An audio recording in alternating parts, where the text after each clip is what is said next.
and we have answered the call.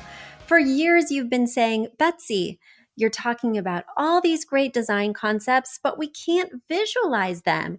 You're describing the picture that the listener sent in of their problem, and we wish we could see that picture too. After all, a picture is worth 1,000 words, and I do my best to describe them, but there's nothing like seeing it for yourself. And that's why Affordable Interior Design, the podcast, now has a YouTube channel. Not only do we have a YouTube channel where you could see recordings and clips of these podcast episodes, we also have an Instagram, a Facebook, and so many other exciting things. You should check it out. Head over to affordableinteriordesign.com/links. Once again, affordableinteriordesign.com/LINKS. links. And when you go there, you will see links to our YouTube page, our Instagram page, our Facebook page, and more. Please check it out, follow and subscribe so you can see everything I'm talking about.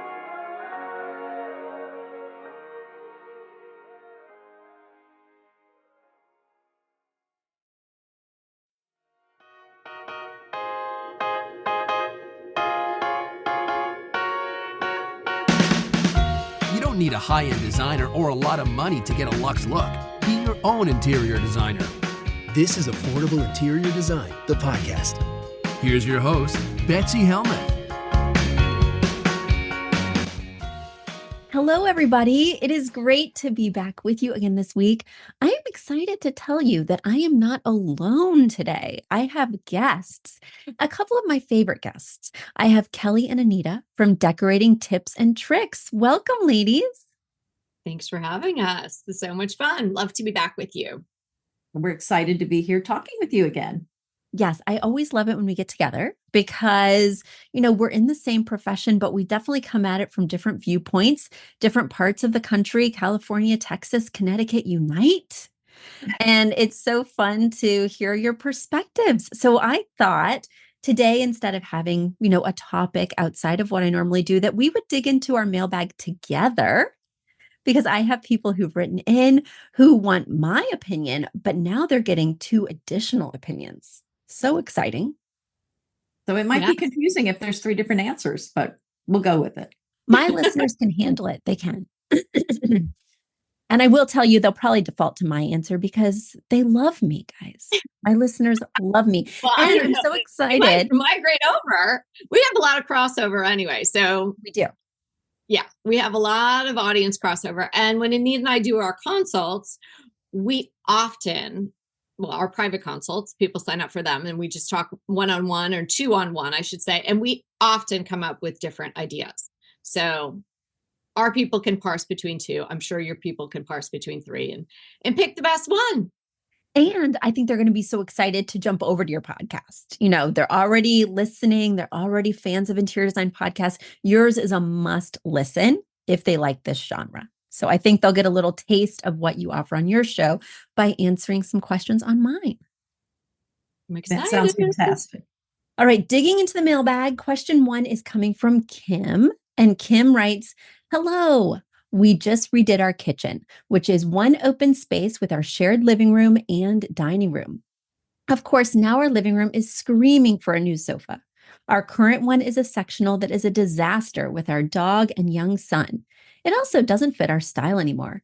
We're thinking of switching to a sofa and a chair that could swivel to face the fireplace as well. We're leaning towards leather, but we are lost on general color and style. We're also open to swapping the dining room table to the other side of the sofa, which would put it next to the fireplace. Our house is modern in architecture, and I'd describe our personal style as Scandinavian modern, I think. Thank you, Kim. So before we dig into Kim's question, I'm just going to share with our listeners who aren't watching on YouTube a little bit more about the pictures that Kim sent in so we can visualize what's going on. And I will preface this by saying, can you hear my tickle? I just did Kelly and Anita's podcast, and we talked and laughed so much that I got some kind of tickle in my throat. And even though we paused for water, it lingers. The tickle lingers. So one more clearing. Okay, I'm ready. I'm ready to talk. So this is a big open space. It's very contemporary in style. So in the back, we have this open kitchen with a huge black island, looks like a black countertop. The cabinets on top are not just black on black, but they have like a distressed wood kind of look in a mid to light tone color. Then it looks like the floors are cement or concrete. And we have a big black sofa. It's really long. I mean, maybe like 8 to 10 feet long, with a very large square leather ottoman. Both of them have a silver metal base. And yeah, so oh my gosh, it's tickle. It's tickle, guys. I might have to have you describe the pictures. Anyway, on the left-hand side, we have a very long black table with black chairs, and it's against the windows. And then the couch is kind of facing the opposite side with its back to the windows, facing a TV. And then this room is longer than it first appears because opposite the kitchen, we have that fireplace wall that she's been referring to. And it's low with a very long ledge at the bottom. So that kind of sets the stage. The architecture is very contemporary, clean lines with kind of a vaulted ceiling. Ladies, is there anything I forgot to describe that you think would be important for this question? Well, it has a concrete floor, it looks like. So very sleek and modern, clean lines, a lot of hard surfaces. Great point. So did you guys have thoughts on her dilemma here? Kelly, did you want to start or do you want me to start? Whichever you prefer. Sure, I can start. Kim, it's a beautiful space. It is really interesting. There's a lot of different ceiling lines, possibly roof lines going on. I think you've done a great job. The kitchen looks spectacular. It really suits the style of the house. I do feel like you need to maybe soften it up a little bit. I like that you brought in those wood tones because I think that sort of adds a little bit of a rustic element, and I love that mixed in with the super modern. So the issue being replacing the sofa. I would probably think about a few other things too, but since that's your direct question, let's start with that. I don't know that I would do a leather, which I think you mentioned in the question, if I have a dog that has nails, because you're going to get some scratches on the leather. And I'm assuming you might be thinking about a black leather sofa. And we often caution against a big black leather sofa or sectional. It's just a very heavy presence. Now, in your room, it can balance what's going on in the kitchen, but it might just bring the room down a little bit. And I don't think it'd be that much different than what you have there now. So I would think about maybe a different material. And, obviously you want to pay respect to what's going on in the kitchen and you want to stay sort of modern, and you probably don't want to do a pattern, but I would think about something that's maybe a different type of neutral color and maybe fabric rather than leather. But let's think about the configuration. Rather than just being another long line, because your dining table is a long line. So we've got these two long linear parallel lines, if you will, going on in the space. So I would maybe either do a shorter sofa with 2 accent chairs and sort of make it a little bit more conversational. I think the TV is there where the sofa is facing right now, or maybe an L sectional, and somehow delineate the space from the kitchen area, either by the way you shaped 3 pieces of furniture or creating an L with a separate accent chair at the other end. So let me stop there and let Anita or Betsy jump in and say what they would think. And then if we have time, I can mention a few other things I was thinking about and how you might want to add some things to the room. Yeah. So adding on to what Kelly said, the sofa is so long. It felt like it was too long, really. So I really like the idea of going with a sofa and a chair. I feel like that's going to suit the room better. And also the fact that there is that square ottoman, I think it's just going to be so much better suited for a layout where there's a chair and a sofa. And I did find on Pottery Barn, there was a York square arm deep seat slip covered sofa that I think would work very well in the room. And you could get whatever colored, I don't know what color slip cover you want, but you mentioned kids. So I think that might be better as far as the washability of it. And it might be a little more friendly fabric than leather. Sometimes leather looks kind of cold. So I think that would be an option. Also, I'm really concerned about the concrete floors feeling very hard in the surface in the room. So I really like the idea of going with a rug. I love wool rugs in a space like this because they do hold up so well to stains and wear. And I'm thinking about juxtaposing against the clean lines of the contemporary room and maybe going with something very traditional to kind of break it up and just kind of give it a little tension in the room. So maybe a traditional Oriental rug would be nice. I found one at Pottery Barn called Greenwich hand knotted wool rug. I think that would be beautiful. And also, I would love to see some pillows in the room to kind of add a little bit of color. And I think for your aesthetic in the room, I think some Oka pillows would be beautiful. They have a lot of pillows that kind of go either way, work with traditional, also with contemporary. And I think that that might be a nice way to go. Well, I love this idea, Anita, of tension and creating tension by bringing in something unexpected, something that's kind of contrary to the architecture, maybe even contrary to your style word, which to me was Scandinavian. If you had that feeling word, this 2-word phrase formula that I use, a feeling word that could bring in that tension, I think that's quite interesting. I want to take this room way back because a lot of times people write to me with a question and the answer to the question would not solve the problem of the room. I think this room has big problems, Kim. Sorry, ladies. I think the more I look at this, the more perplexed I get because, you've heard us talk about the dining area with the long table and then the sofa area with the long sofa and kind of, zhuzhing that in many ways in terms of breaking it up, making it smaller, adding chairs, defining with rugs. But we've got this lonely friend, which used to be the focal point in the room, architecturally, which was the fireplace that is totally forgotten, totally at the far end opposite the kitchen.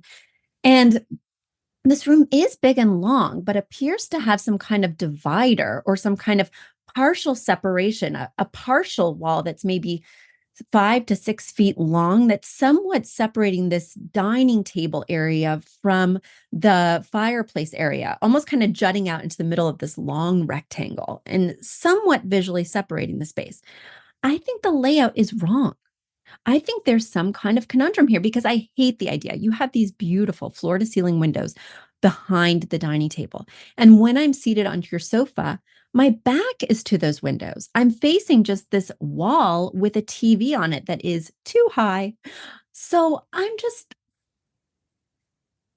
disappointed by this layout because I don't think it's maximizing the room's potential. And I think it's forcing you guys to just sit and watch TV versus sit and have a cozy conversation by the fire versus sit and watch TV while looking outside. I think there's lost opportunities. So I hate the idea of solving the sofa problem, which I do agree should definitely not be leather. And I do agree should definitely not be this long. I think breaking up this room with some upholstered chairs or something would be so nice. But I am not convinced that this configuration is right. And to add on to this room, which has lovely architecture, but has a lot going on, you have 3 different flooring types in this room. So you've mentioned, you've heard us mention the concrete floors, but then there's like this weird trapezoid that's a different color of concrete that kind of serves as this junction between the living area and the kitchen. And then the kitchen has that sort of wood finish from the cabinets on the floor in terms of a tile, it appears. So those areas, that different flooring types are kind of defining some zones. And it would be hard to just completely ignore that and reconfigure the room. So what I'm trying to say is your problem is too big for this podcast. Because there's so many problems. And I really think this room is perplexing, even for a professional like me. I would need to sit down with this floor plan and I would need to finagle some things. But I can tell you right now, you don't need anything long because you already have a long table, a long island, a long span of cabinets, and you don't need anything dark because you have the long black table with the black chairs, you have the long black island with the black cabinets, you have so much going on here that can be pretty dark, that we definitely need to introduce some color, in my personal opinion. We definitely need to introduce some softness with rugs and textiles. But I think we need to solve the bigger problem first of what the heck are we doing with this layout and where are we putting this furniture? Because for me, this is not a simple solve.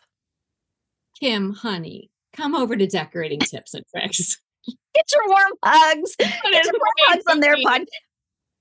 We can fix this, Kim. You don't need to move. No, don't call the real estate agent. Call Kelly and Anita. Honey, you don't need to move, but you need to move that furniture. And you need to move it. Okay. I didn't, the question came in about the sofa. So we started with that. Okay. I'm sure Anita has some other ideas too. I did see that little pony wall, what have you. I mean, it is delineating the dining area. Maybe down the line you think about doing something. It was hard to see that far end of the room. And I did say, oh, there's a fireplace way down there. I would create a separate conversation area. Again, kind of like we were just talking about on our podcast about that fun gaming table you could put into the far end of your living room that you're not using, make it a different destination. So this big open space can do a lot of things. You can dine there. You can watch television. Your kid can jump up and down on the couch and the dog can be there. And then you can go get a glass of wine and be like, I'm going over here on the other side of this pony wall and I'm putting the fire on and I'm going to sit here. I would probably do 2 barrel-y, swivelly chairs there. It feels like even though it's a big room, that is kind of the smaller end. So 2 chairs that Ballard has nice swivelly barrel-shaped chairs, maybe something like that. Delineate it with a rug and maybe a martini table, maybe a small side table, like a garden stool size, just a little something there where you can place a drink down. You don't want to just have 2 chairs and then, whoever's there is just like holding their drink or holding their book and never put anything down. So make it a destination in the space. And you'll also, even if you never get to sit there, Kim, because you're a mom with a young kid and lots going on, you can still see it from the kitchen. And it'd be nice to visualize the back of these chairs, right? And maybe you do them in some sort of yummy fabric, maybe even a velvet or something like that. And then whatever pop color, I would definitely do them in some kind of fun color. If you were daring enough to do that. And then I would pop that color all around, even on my counter in my kitchen. Maybe I do a bowl or something that's going to bring that color in. Sofa pillows, maybe a runner down that long table, maybe some lumbars at the chairs at the dining room to pull all of that around. So it's kind of like connect the dots with your pop color throughout the space. And I think that will do a lot to make the space more usable, more interesting, and have it not all be so hard. And as far as the floor, I did see that where we had a transition to the concrete, and then there was a kind of that interesting geometric shape. I think Anita's idea of using some rugs strategically can really kind of, in a sense, figuratively and literally cover that up. Well, Kim, are you still there? She's on the podcast. I'm looking for our podcast.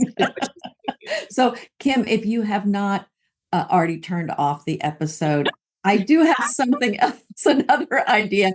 I just didn't want to overwhelm you. But since Betsy left, since we're throwing in everything, including the kitchen sink, I'm throwing it out there. And that is, again, there's lots of hard surfaces here. And my other focus was looking at those hard looking chairs at the dining room table. You have this gorgeous big space and this beautiful big table. And I'm looking for something that feels more comfortable, more cozy to sit in, where I'm not going to feel like I want to get up after about 5 minutes. So, the seats look hard and uncomfortable. So I would probably go with something that's just a little more inviting, not only to sit in, more comfortable, but looks more inviting there around the table. So I'll just throw that one in too. Well, and I think the key here, which both Anita and Kelly have touched on, is getting some intentionality around the space. What do we want to do in each zone? And for me, there's 3 zones. Because of this pony wall, we're dividing this long space into 3 somewhat architecturally, with the dining area, this area that has the TV on it, and then the fireplace area. So I think it just means taking a step back, deciding what you want to do in each area. Do you want that sort of adult, contemplative reading space by the fireplace, which I think would be so inviting? And then this more TV like family room situation with the open living dining on this other side. But I think first you have to take it back to basics. What do I want to do in the room? How can I divide it into zones? And then what is my style? Because Scandinavian and modern, in my universe, we don't use 2 style words. And I think Scandinavian can kind of summarize that contemporary look you're looking for. And then find that feeling word and create your color palette. So I think what this means, Kim, is you just write us back with more questions, because you're going to start your journey by creating this layout, as I would advise. And then you're going to say, wait, Anita, I found this beautiful rug. Now, which 3 colors do I pull for my 60-30-10? You'll keep writing and we'll keep helping. How does that sound, Kim? You are not alone. Now you have a whole nother podcast to listen to help you as well. We unite. So I think we've given her enough to chew on, ladies. What do you think? Yeah, Yes. that's a lot. Mhm. Good luck. But the bottom line is we're all inspired by your space. We think it is so cool. There's so many different things to love. It's just about maximizing its potential. And now it's time for a quick commercial break.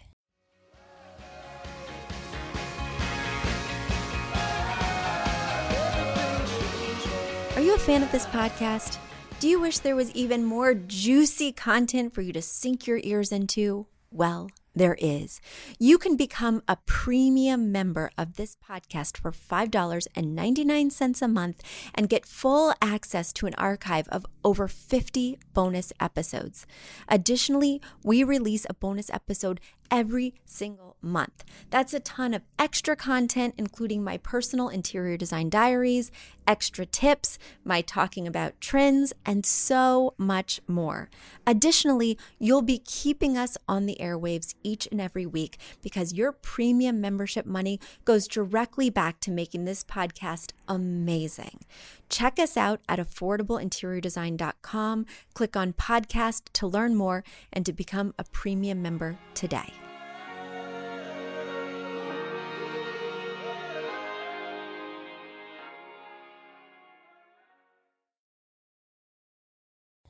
Let's move on to our next question, shall we? Yeah. Okay.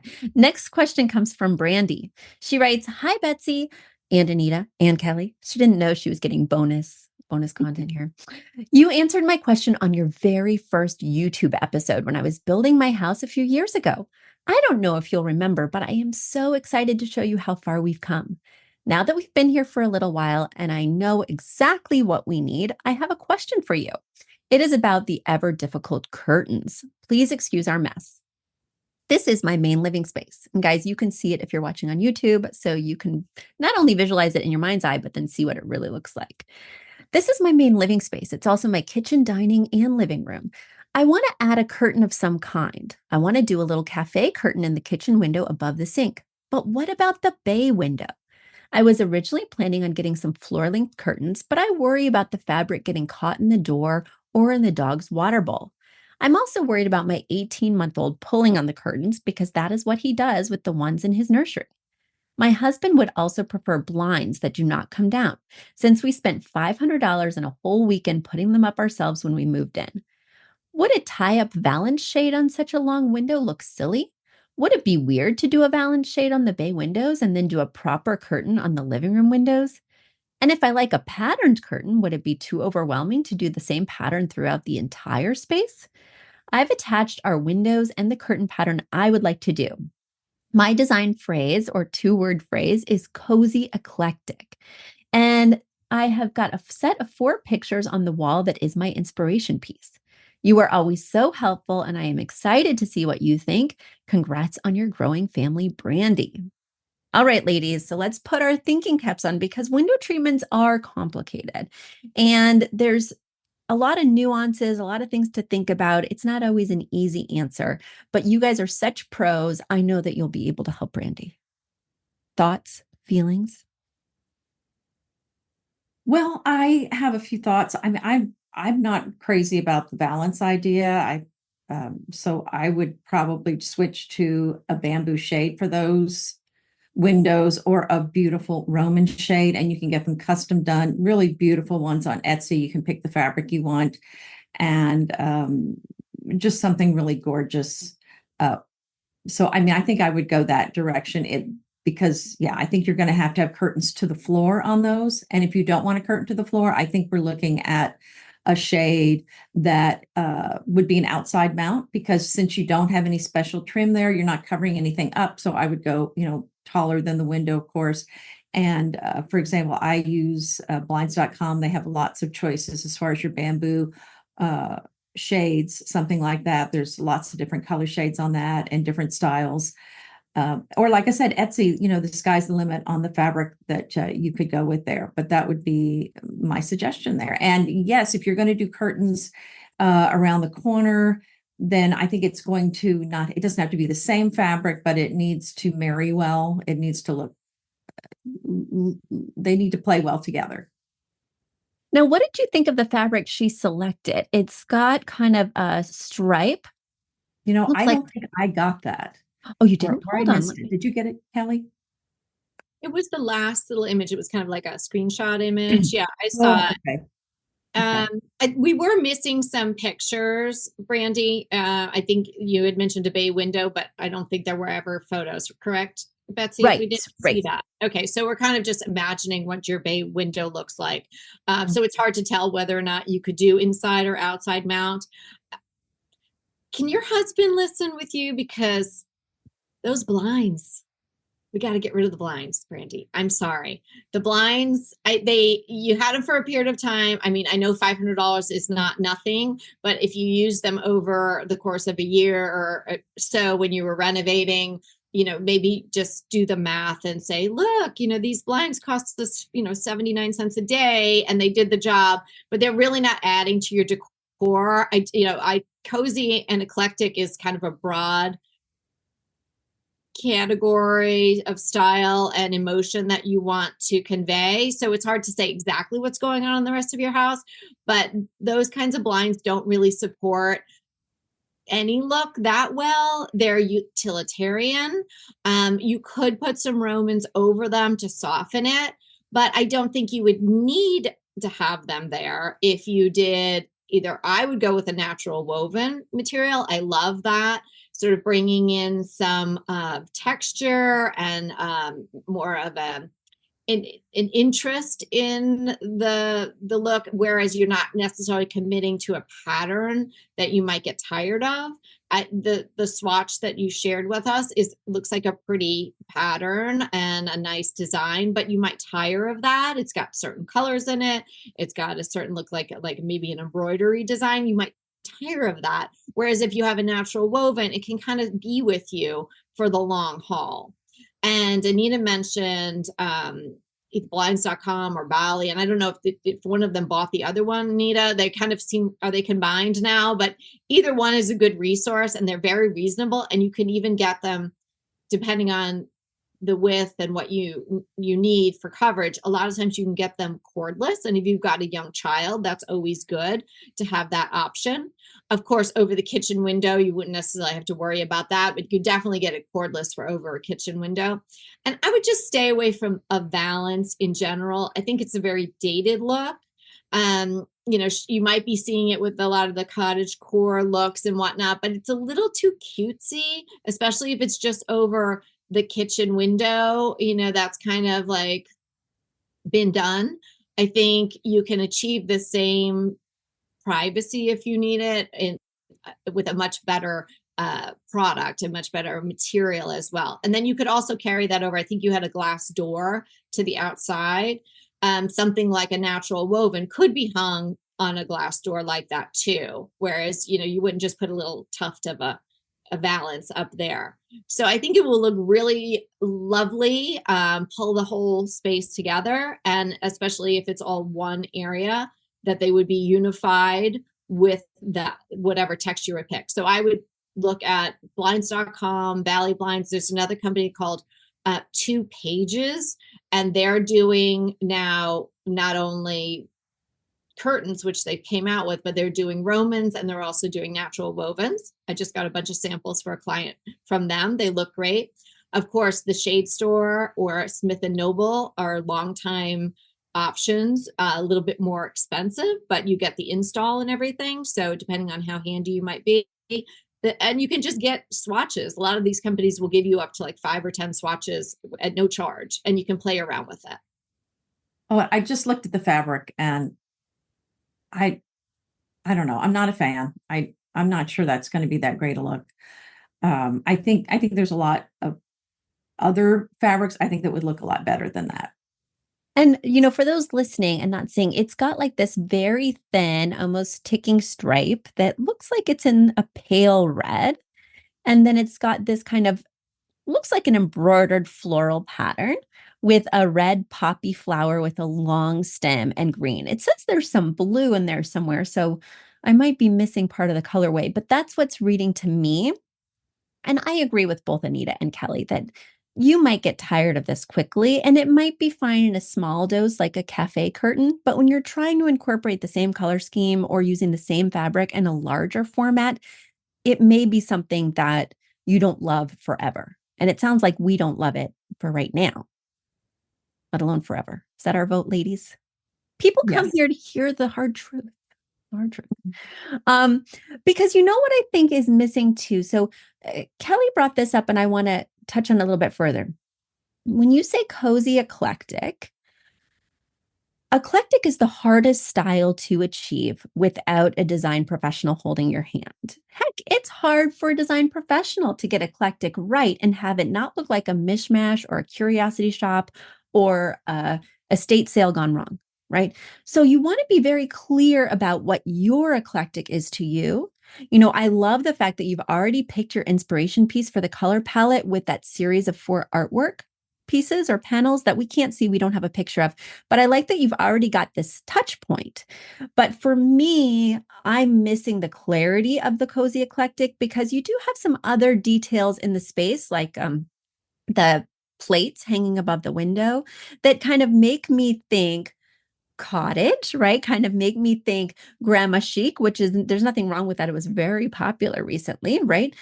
But we really want to define what we're doing quite specifically before we introduce a textile. When you do something like a woven texture, which both Anita and Kelly have recommended, you don't have to have your style set in stone. It can be so flexible and really transcend a number of different styles.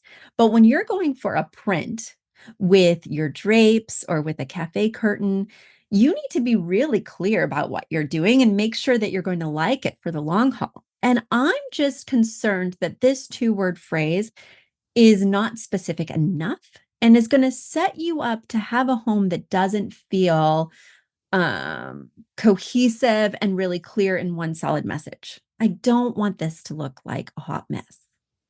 I don't want this to look like a bunch of different ideas that are just put together under the umbrella of eclectic rather than carefully curated. Eclectic is a trap. And as I was reading this question, I was saying to myself, maybe I never want to use the word eclectic again in terms of a style word that I permit, because I think it's too big an umbrella. I think it's not specific enough. And there's too many ways you can go down the wrong path, even as a professional designer.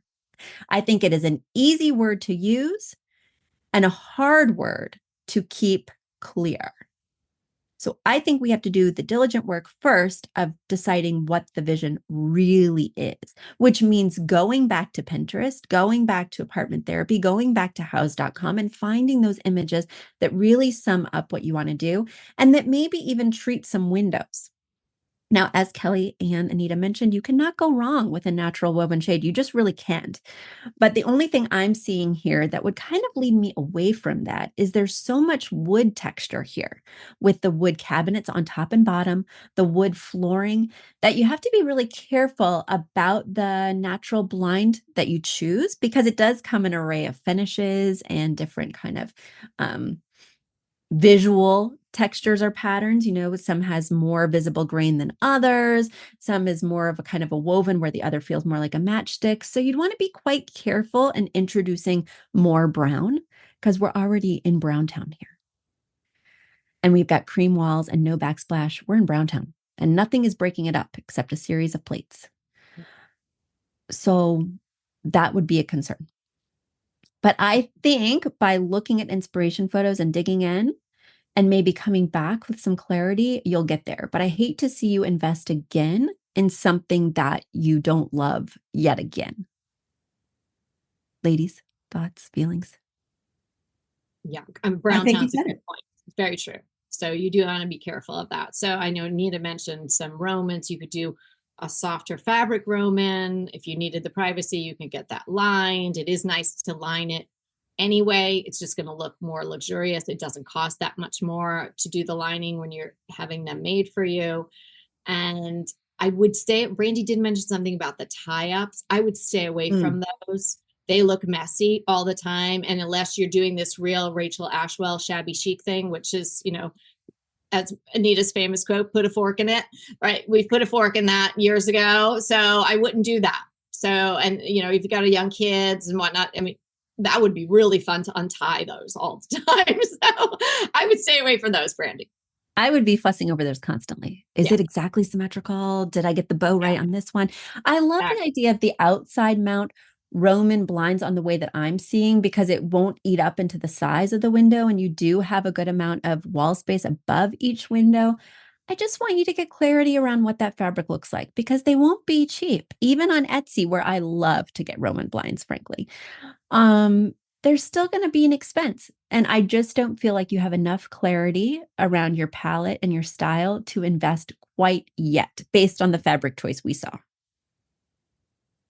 So there we go. Good But we're point. always here as a resource.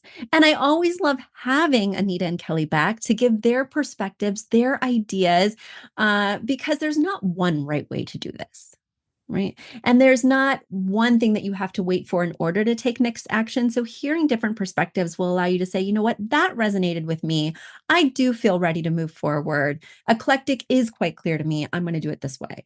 So don't take any one of our pieces of advice as gospel, but know that we're coming from a place where we've seen a lot and experienced a lot. And we don't want you making mistakes, especially not costly ones. That's why you write in week after week, guys. That's why we're here for you. So do you have questions, dilemmas? Do you want to send us pictures so we can help solve all your problems? All you have to do is go to affordableinteriordesign.com/podcast. Once again, that's affordableinteriordesign.com/podcast. Leave your questions, share your photos, and I will be here to answer them. And every now and again, Anita and Kelly might pop by and help. But if you want to hear from them all the time, ladies, where can we find you? Anita, you want to let them know? Oh, at decoratingtipsandtricks.com. We're also on any podcast app that you have, Decorating Tips and Tricks. But again, you can go to our website and find a bunch of listeners there, any way to listen to the podcast. And that's where our show notes are as well. So we'd love for you to listen. Yes. Well, thank you guys so much. Until next week. Bye. Do you love this podcast? Do you wish you could learn even more? Well, we have an online class bundle. Our online class bundle is comprised of 3 online classes: beautifying your home for less, styling your home, and the fundamentals of feng shui. Each one of those 3 classes is between 30 and 45 minutes long and chock filled with visuals and tips, things that will help you to style your own space or help out with other spaces. Additionally, with the pack of 3 classes, you get an autographed copy of my book, Affordable Interior Design. You get all of that for only $99. Once again, that's the 3 online classes as well as the book for only $99. You just go to affordableinteriordesign.com/classes. Once again, affordableinteriordesign.com/classes to buy your bundle today. And if one of those classes sounded intriguing, but maybe you already have my book or some of the other topics are not of interest, you can buy the classes individually at that site as well. Each class is $40. So head over to affordableinteriordesign.com/classes to get your bundle or your online class today. A big thank you to our amazing producer, Katherine Heller, to Aton and the MVCR House Band, and to Affordable Interior Design, the sponsor of this podcast and the premier place to get an amazing look on a budget. Check out affordableinteriordesign.com. If you guys love the show, the very best way to support us is by spreading the word. Tell your friends or write us an awesome review on iTunes. So until next week, guys, thanks so much for joining us, and I'll talk to you soon. Bye.